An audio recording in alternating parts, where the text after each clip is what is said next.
ប្រជុំរឿងព្រេងខ្មែរសូមជូនរឿងអាសុកស្លូតអាសុកកាយកាលពីព្រេងនាយមានក្មេងប្រុសពីរនាក់នៅភូមិជាមួយគ្នាមួយឈ្មោះអាសុកស្លូតមួយឈ្មោះអាសុកកាយ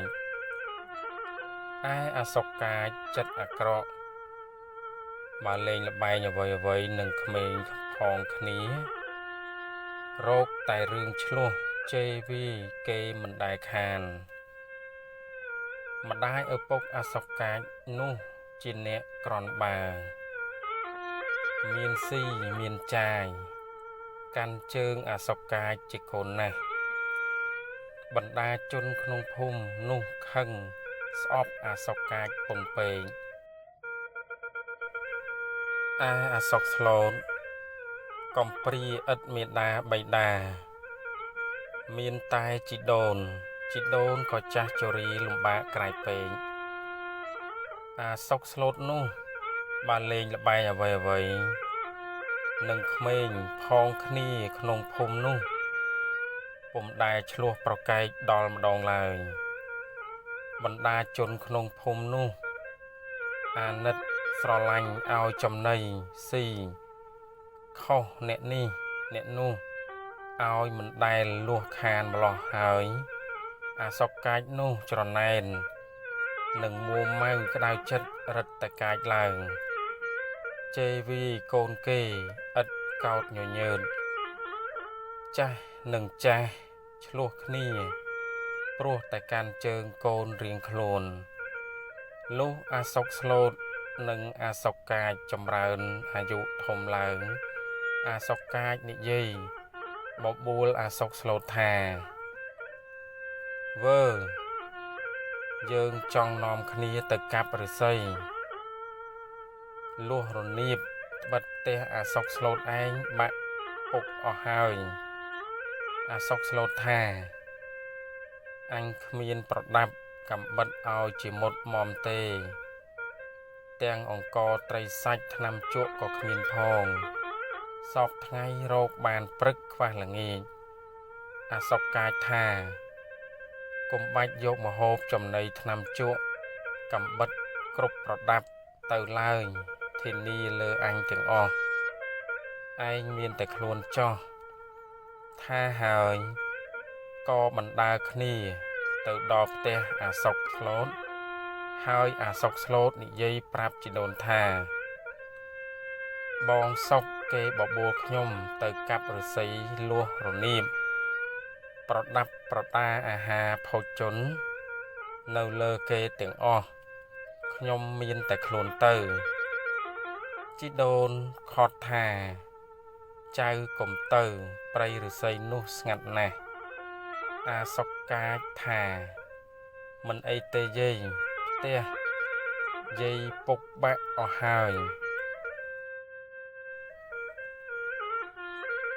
បានរនៀបមកក្រន់នឹងជួសជុលកុំឲ្យផុងយាយក៏ផ្ដាំថា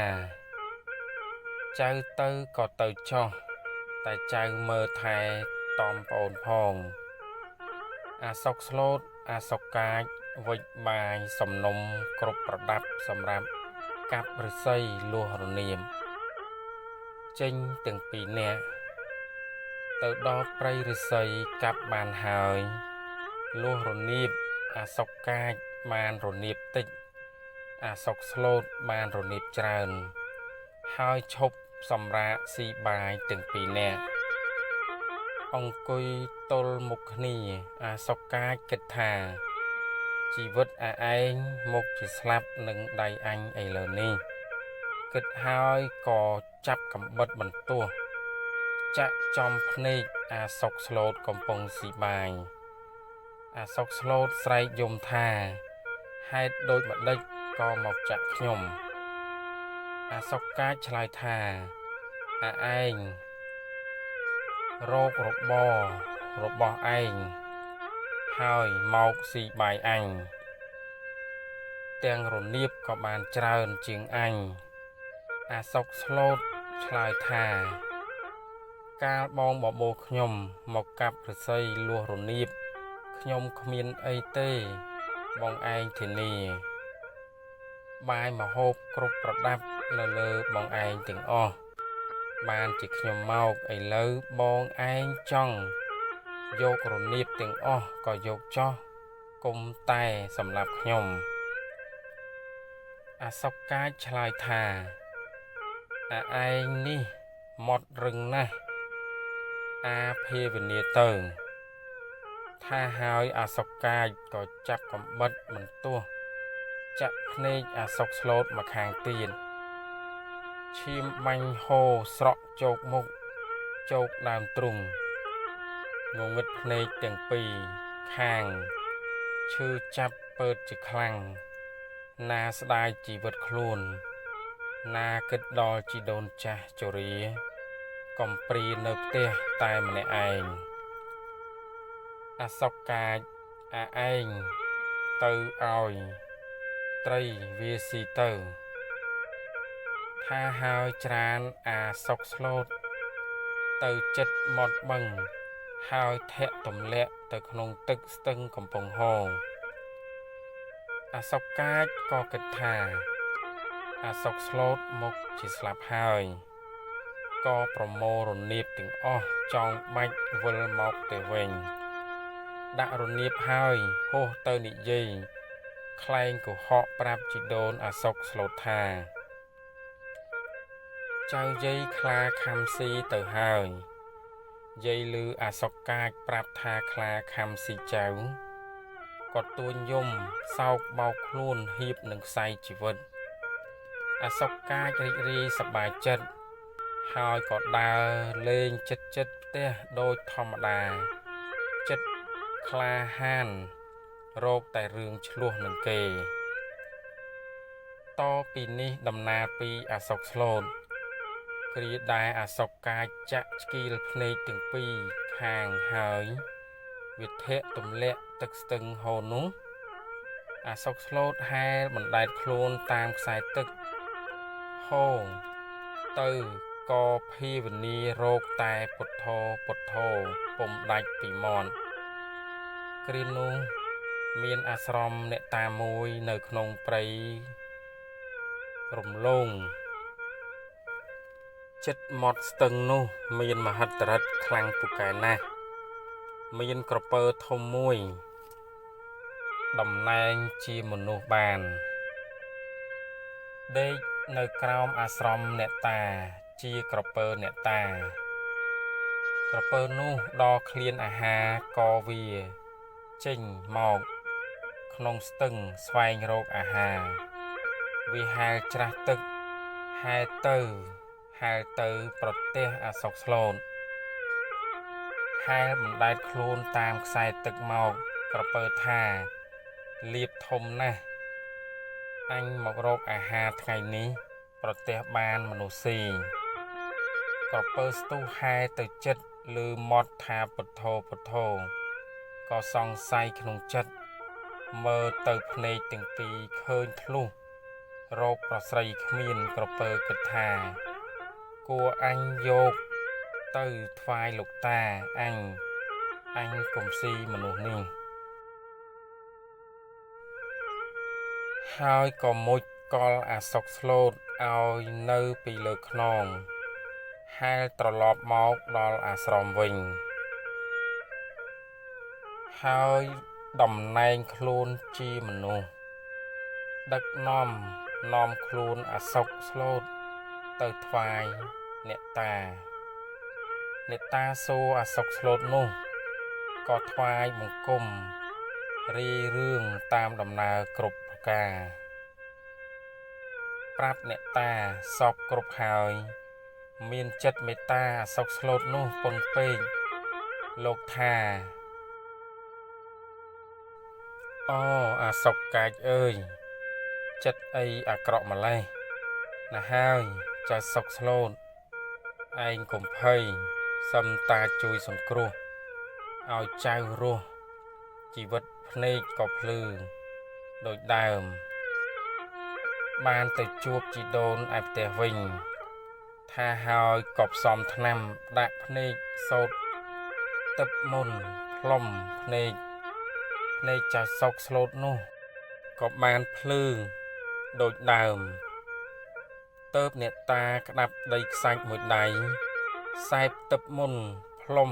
ដីខ្សាច់ដាក់ដៃចៅសុកផ្ដាំថាចៅក្តាប់ឲ្យចប់កុំលាដៃបើទៅដល់ផ្ទះចៅប្រាប់ជីដូនឲ្យក្រាលកន្ទេលក្នុងផ្ទះហើយសឹមចៅដាក់ដីខ្សាច់នោះទៅលើកន្ទេលអ្នកតាផ្ដាំហើយហៅក្រពើមកឲ្យចៅសុកស្លូតជីលើខ្នងហែលតាមស្ទឹងទៅដល់ទីកន្លែងដែលអាសុកកាចធាក់ទម្លាក់ក្នុងទឹកនោះចៅសុកឃើញព្រៃឫស្សីដែលកាប់លួសរនៀបក៏ចាំជាក្រពើដាក់ចៅសុកឲ្យឡើងលើគោកចៅសុកក៏លាក្រពើដើរតាមដរាបទៅដល់ផ្ទះហើយចូលទៅយំសំពះជីដូនឃើញចៅហើយស្ទុះទៅយំខ្សឹបខ្សួលនិយាយប្រាប់ចៅថាគេប្រាប់យាយថាចៅខ្លាខាំស្លាប់ទៅហើយម្ចាស់ជីដូនអើយដូនយំសោកបោកខ្លួនអាសរចៅហៀបនឹងខ្សែជីវិតឥឡូវចៅមិនស្លាប់ជីដូនអរណាស់រកអ្វីប្រៀបផ្ទឹមពុំបានឯចៅសុកនិយាយប្រាប់ជីដូនតាំងពីទៅកាប់ឫស្សីលួសរនៀបអាសុកកាចវាចាក់ភ្នែកធាក់ទម្លាក់ទឹកមានក្រពើនាំទៅថ្វាយអ្នកតារៀបរាប់រឿងប្រាប់ជីដូនគ្រប់ប្រការជីដូនរឹងរិតតែអាណិតចៅពេកហើយប្រាប់ជីដូនថាយាយក្រាកន្ទេលក្នុងផ្ទះទៅជីដូនក្រាលតាមពាក្យចៅសុកស្លូតក៏លាតដៃដាក់ដីខ្សាច់លើកន្ទេលកើតជាប្រាក់គោក្នុងផ្ទះអរណាស់តែពីរនាក់ជីដូននិងចៅបានចាត់ចែងទិញសម្លៀកបំពាក់គ្រប់ប្រដាប់ប្រើប្រាស់សង់ផ្ទះថ្មីល្បីមានដាច់គេក្នុងភូមិនោះឯអាសុកកាចឃើញអាសុកស្លូតក៏នឹកឆ្ងល់ក្នុងចិត្តថាអញចាក់ភ្នែកវាទាំងពីរខាងធាក់ទម្លាក់ទឹកស្មានថាវាងស្លាប់ឥឡូវវារស់ឡើងវិញភ្នែកក៏ភ្លឺដូចដើមមានទាំងសម្បត្តិសម្បូរប្រើប្រាស់គ្មានខ្វះអ្វីប្លែកអំពីដើមលុះដល់វេលាស្ងាត់ជួបនឹងអាសុកស្លូតសួរថាកាលឯងនឹងអញទៅកាប់ឫស្សីលួសរនៀបនោះបិសាចមកបណ្ដាចិត្តអញឲ្យចាក់ភ្នែកឯងទាំងពីរខាងធាក់ទម្លាក់ក្នុងទឹកស្ទឹងអញស្មានថាឯងស្លាប់ហេតុម្ដេចក៏ឯងរស់ឡើងវិញហើយមានទាំងទ្រព្យច្រើនជាងគេផងអាសុកស្លូតឆ្លើយថាបានគុណបងគុំអីខ្ញុំក្រីក្រលំបាកតោកយ៉ាដូចបងឯងដឹងស្រាប់ហើយនិយាយគ្រប់ប្រាប់អាសុកកាចថាកាលដែលបងចាក់ភ្នែកខ្ញុំទាំងពីរខាងធាក់ទម្លាក់ក្នុងស្ទឹងខ្ញុំភាវនាតែពុទ្ធោបានជួបនឹងក្រពើនាំទៅថ្វាយអ្នកតាជប់ភ្នែកជប់ដីខ្សាច់មកដល់ផ្ទះដាក់ដីខ្សាច់កើតជាមាសប្រាក់បានជាខ្ញុំមានសពថ្ងៃនេះឯអាសុកកាចឬអាសុកស្លូតរាយរឿងដូច្នោះក៏បណ្ដាចិត្តលោភលន់ពុនប្រមាណគិតថាអញធ្វើឲ្យបានដូចអាសុកស្លូតថ្ងៃក្រោយជួបអាសុកស្លូតនិយាយថាអាសំឡាញ់អើយអញចង់ទៅកាប់ឫស្សី